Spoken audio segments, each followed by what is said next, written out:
Hey, what's going on, guys? Jerry here, and today we're back with another video. Now, I know what you're thinking. Where have you been? Guys, I've been busy the last month. I've been working a new job that I work the afternoons from 1 o'clock to 9 p.m. And I like to sleep in, so I don't wake up early that much. I've also moved to a new house, as you can see from the different background. This one's not going to be permanent. My room I'm still trying to clean it up and trying to find a good setup for it so I can make videos. So it's going to be a little delay for that as well. But all that being said, I'm doing good in life right now and pretty happy. Oh yeah, I celebrated my birthday a couple months ago. That was fun. And yeah, with my monologue out of the way, let's get to the video. This is a semi-important video after reading the title by Emirichu, My Asian American Identity Crisis. Now, just by the title, I think I can understand what she's trying to say, because there are a few people out there who are maybe mixed race or come from a different land and move to another place, and they've been hit with a whole lot of new culture, and they may be confused on who they are and all that stuff. So yeah, we're gonna put our headphones on and let's get to it. God, it's been a while since I've done this. I don't even know what to say.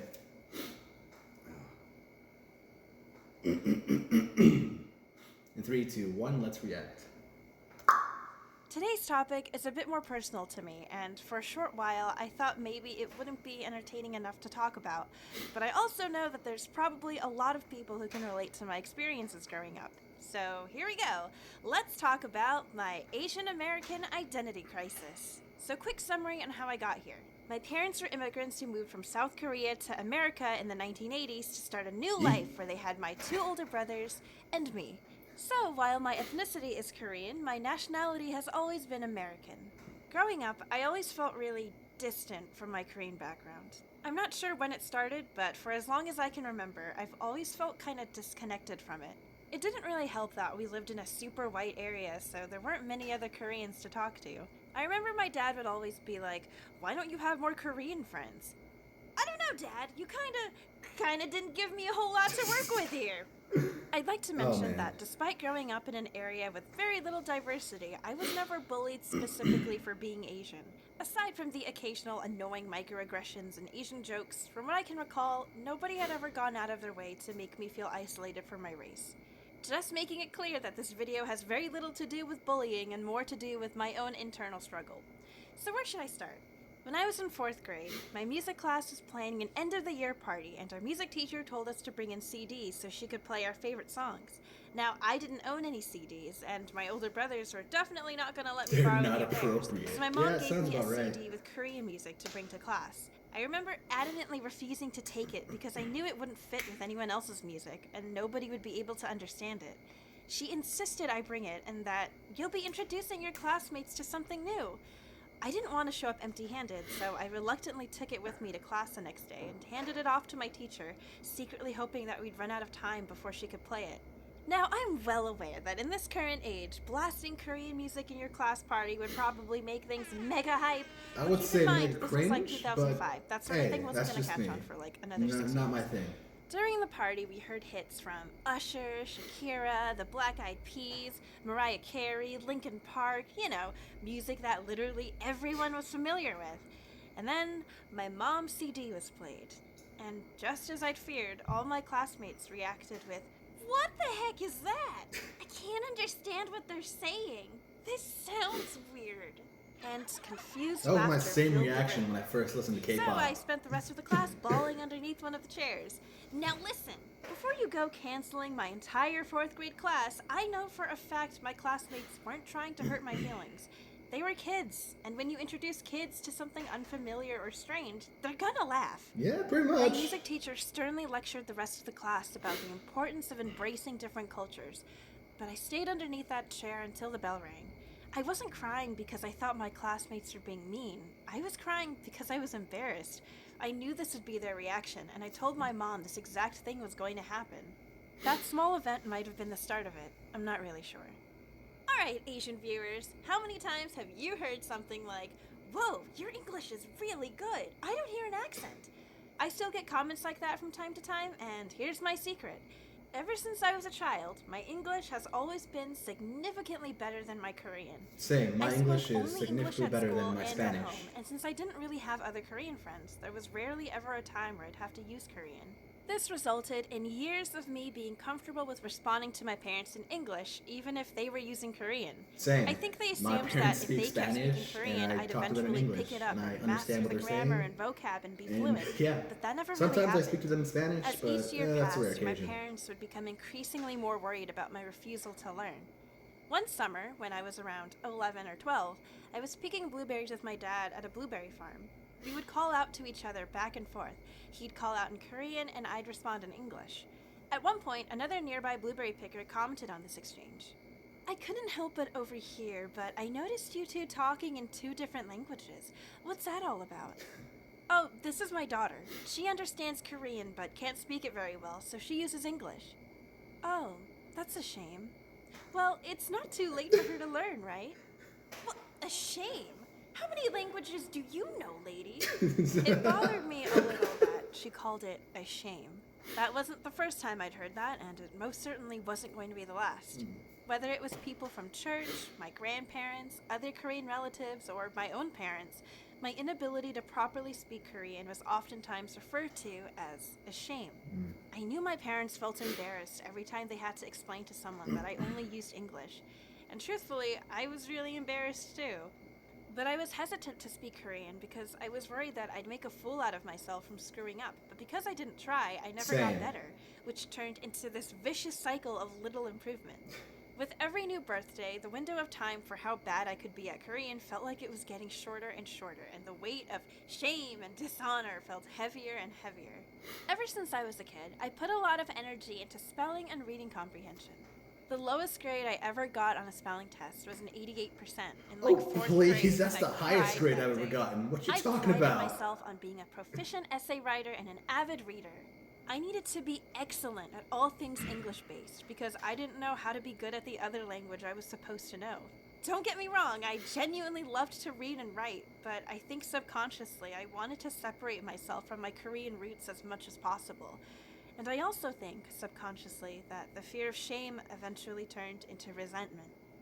As a kid, I hated visiting Korea, and I dreaded the annual family trip because it only further reminded me of how out of place I was every time I went, especially amongst my Korean-speaking relatives who I couldn't really hold a conversation with.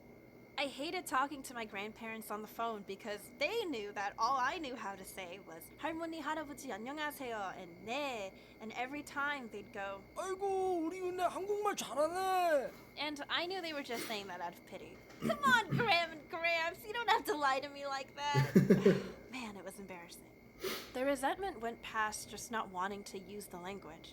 I convinced myself that I didn't like Korean food, that I thought humbuks were ugly, and that I just didn't vibe with other Korean people. Sometimes I even felt envious of other Koreans, particularly the ones who grew up similar to me but seemed completely different.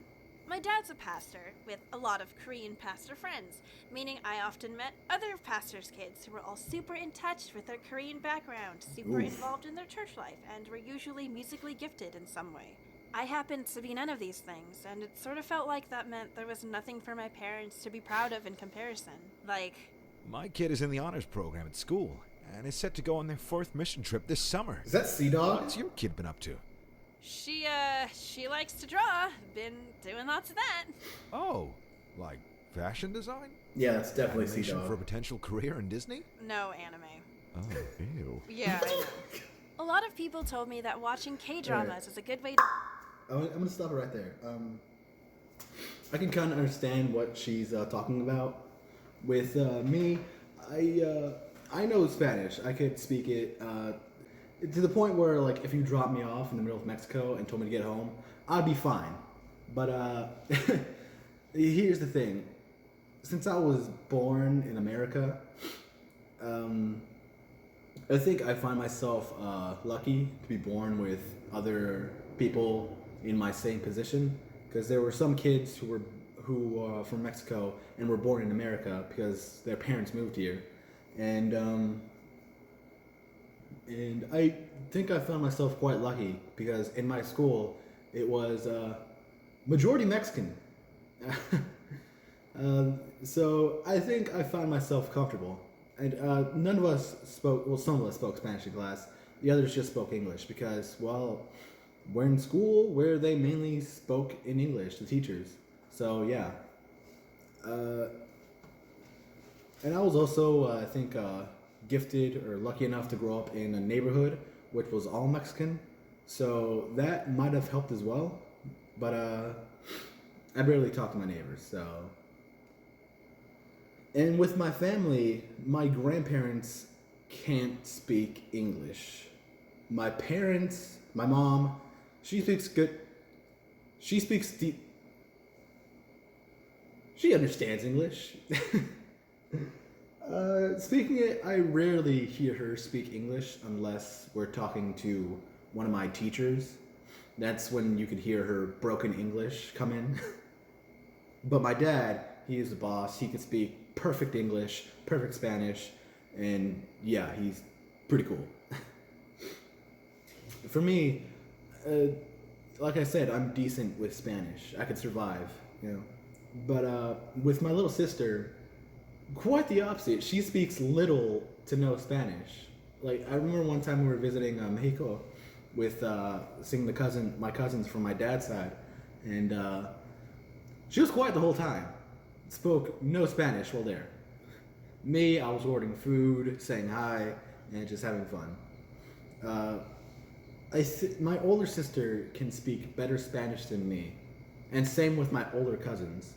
Mainly because I think my parents and their parents, my aunts and uncles, were speaking more Spanish and trying to learn English as well. And as the generations went on, the deterioration of learning Spanish just slowly went away. So yeah, I think I found myself kind of lucky that I was the middle child. So I know a decent amount, you know, enough to survive. So there's that. And I have been given that lecture from my grandparents and parents saying, "Oh, you should learn more Spanish so you can communicate with us better." Like, yeah, you're right, I could.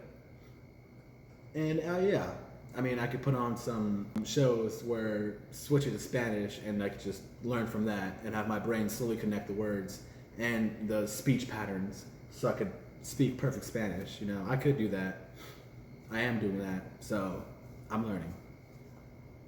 It's also good. It's also good to play TV while you're sleeping if it's in Spanish, so that way you could hear the TV in your dreams. Because I remember one time where I was having a dream and I was in Mexico with my cousins and they were speaking Spanish, but it was like I had Zach and Cody playing in the background, and I could just hear like my female cousins speaking in a male voice, and it's just hilarious. But yeah, let's get on with it. I probably am rambling too long. Practice my Korean, but admittedly, I was overall disinterested in consuming any kind of Korean media, and I convinced myself that I probably wouldn't be into it anyway. I was pretty stubborn about this, except for one exception: music. My cousin Alice and I are the same age, but have always had a pretty big language barrier between us, so it was usually a little awkward whenever we visited each other because we weren't able to have an actual conversation. Our parents would drop us off at a mall or something and be like, "Okay, have fun catching up, girls. Pick you up in a few hours." And we'd be speaking in a weird Frankenstein mix of broken English and broken Korean. Well, one summer, Alice showed up with an iPod, well, and during some that week Spanish. she was visiting, she introduced me to her favorite music artists, most of it being K-pop. We'd share her earbuds during long car rides, and she'd play music on her phone speaker at night when we couldn't fall asleep. We didn't really need to have long, extensive conversations. We'd just jam out to her favorite songs, and it was a great way for me to connect with her without the need to awkwardly stumble through a language barrier. That's probably one of my fondest memories with my cousin, and after she left, that's when I first started listening to Korean music for the first time in my life. Lollipop. And as ridiculous and silly as it probably sounds, it was one of the only things that kept me somewhat connected to my Korean identity. Did I understand any of the words? No, of course not. But I didn't feel ashamed about not understanding because I didn't have to in order to enjoy it. Also, Google was great for looking up translations. No, it's not. It's very You want to bad. hear about Do one of not my use biggest Google to regrets? translate. I think the worst thing I've ever said to my dad was in high school, when we were having a huge argument and I told him, I wish I had white parents. I Ooh. know it sounds silly, but I really broke his heart that day. And even though I was angry from feeling suffocated and trapped by sheltered parenting, I failed to Oh man, recognize that that has got raising to three hurt. very Americanized children in an unfamiliar country must have been difficult. I regret every time I've ever called myself a Twinkie or whitewashed, as if it was something to be proud about and not a totally obvious proclamation of my insecurities. It wasn't like I woke up one morning and decided, I don't want to be Korean anymore. It was a natural progression, and I didn't even realize the kind of self loathing I was internalizing until I was older. I sort of wish I had someone there to tell me that it was okay to not be confident in the language, and that just because I was like 16 with the reading and speaking level of a kindergartner, I wasn't automatically a total failure or a lost cause for it. And maybe you're thinking, but Emily, what about your two older brothers? Guess what? They were going through the same exact thing. You didn't think it was just me, did you? I think we were all separately dealing with our own weird identity crises, and in a way, I think I was just following in their footsteps of trying to separate themselves from their Korean roots. As an adult now, I'm trying harder to embrace the Korean side of myself a bit more. I don't feel the same resentment as I did when I was younger, but the shame will still come back every now and then. I get excited to visit Korea now, but when I do go, I'm quickly reminded of how much of a foreigner I am, and I get a little self-conscious, especially if I'm with my parents and strangers get super confused with the language disparity between us, and then my parents get self-conscious because then they're questioned with, why didn't you teach your kid Korean if you're both Korean? You know, no bueno feelings all around. I remember the last time I visited Korea, I was walking around with my brother Josh, and we kept noticing that older people would just keep staring at us. I asked, why do they keep staring at us? And he just went, it's because they know we're not from here. Like, Oh. maybe they could tell we were Korean, but like super Oh. off. Oh, God. That was that was like a line from a movie. Holy sh! Why do they keep staring? Because they know we're not from here. Like, God. That caught me by a little surprise right there. Jesus. Oh, wow. Oh, man. All right. Let's go. Let's go. And not right. They could smell the filthy American influences on us or something. I don't know. I also feel like older Koreans just really like to stare for no reason. My oldest brother Sim told me that when he had to deal with the old person staring thing, he'd just stare right back at them until they got uncomfortable. But I don't really have the balls to do that myself.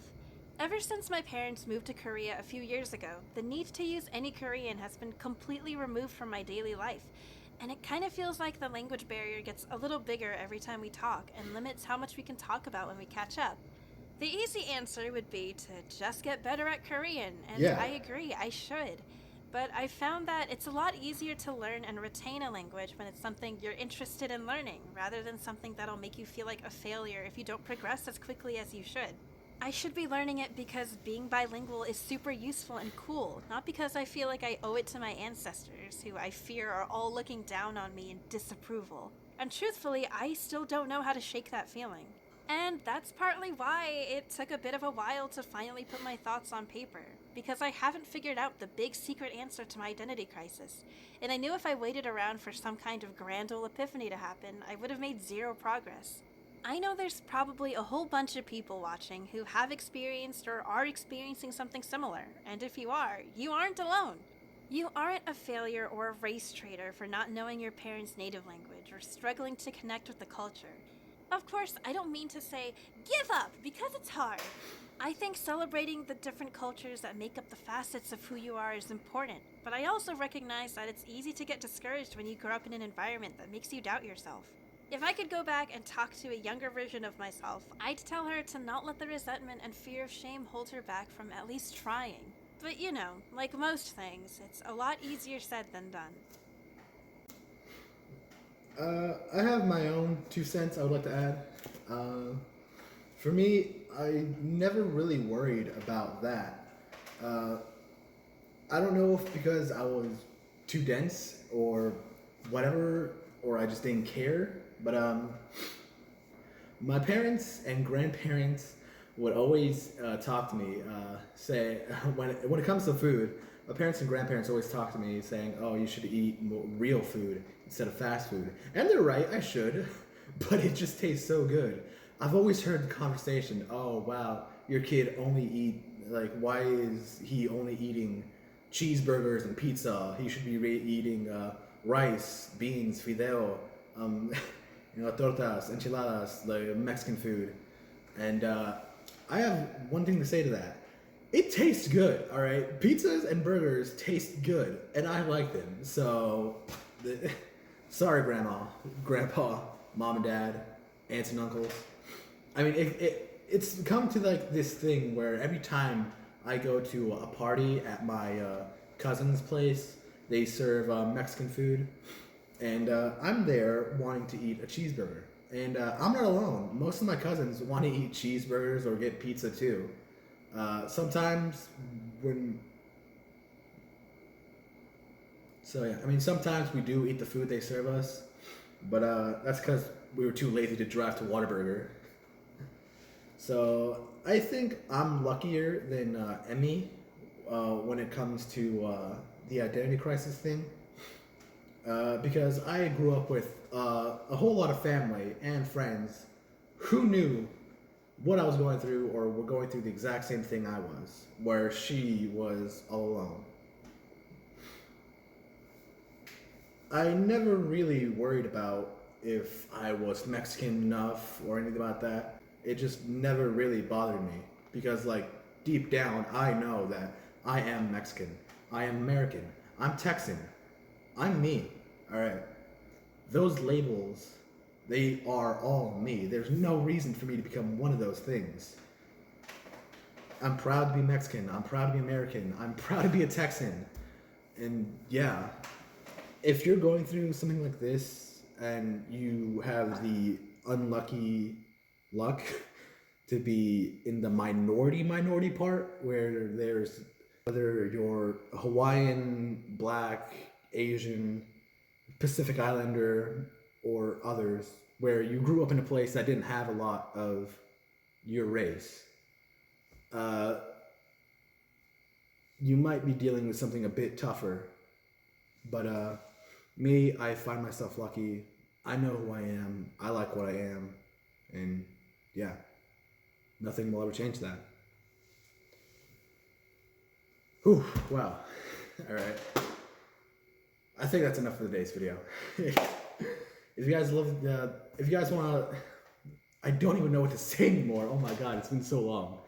I really hope you guys enjoyed the video. If you have any reaction requests, feel free to leave it down in the comment section below. If you're dealing with something like this, just don't worry about it. You don't have to act a certain way or be a certain way to be your race. You are already your race.